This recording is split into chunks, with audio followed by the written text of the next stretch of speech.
भगवान शिव को जल क्यों चढ़ाया जाता है और इसका क्या महत्व है।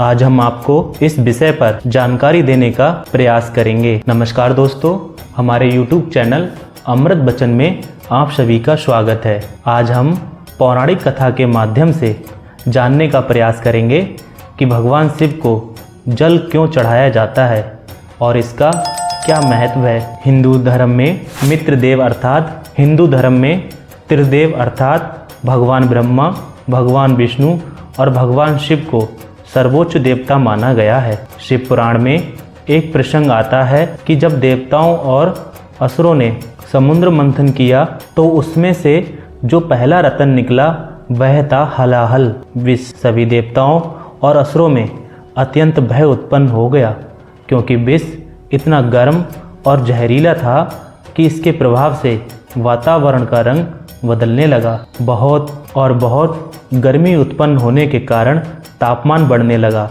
जो सभी देवताओं और असुरों के लिए चिंता का कारण बन गया। फिर सभी देवता भगवान विष्णु के पास जाते हैं और इसका समाधान करने के लिए प्रार्थना करते हैं कि इस विष को कौन रखेगा।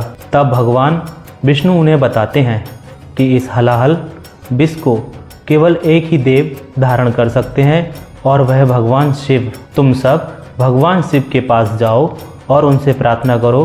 फिर सभी देवता भगवान शिव के पास जाते हैं और उन्हें सारी बात बताते हैं और भगवान शिव से प्रार्थना करते हैं कि हे भोलेनाथ, हम सब पर दया करें, इस हलाहल विष से हमारी रक्षा करें।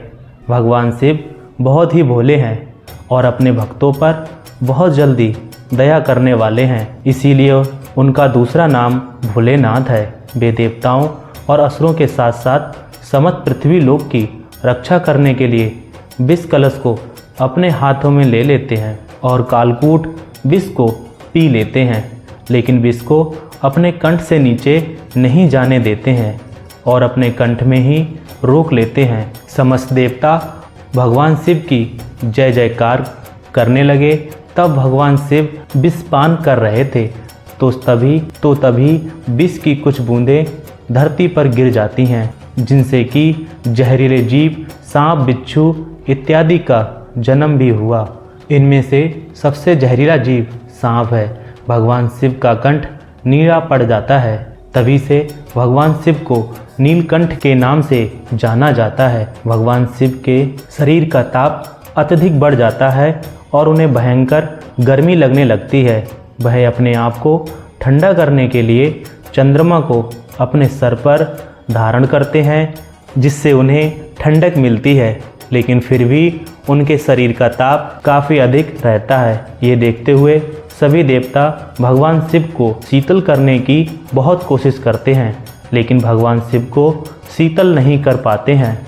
ये देखकर भगवान विष्णु तब देवराज इंद्र से कहते हैं, हे देवराज, आप भगवान शिव के ऊपर अपनी निर्मल जलधारा प्रभावित करें।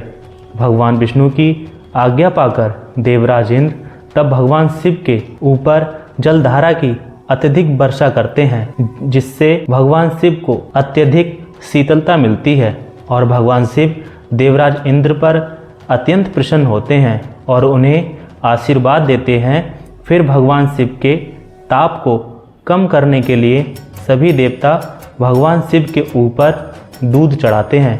फिर उनके मस्तक और शरीर पर चंदन और कुमकुम इत्यादि का लेप लगाते हैं। इससे भी भगवान शिव को अत्यधिक शीतलता मिलती है।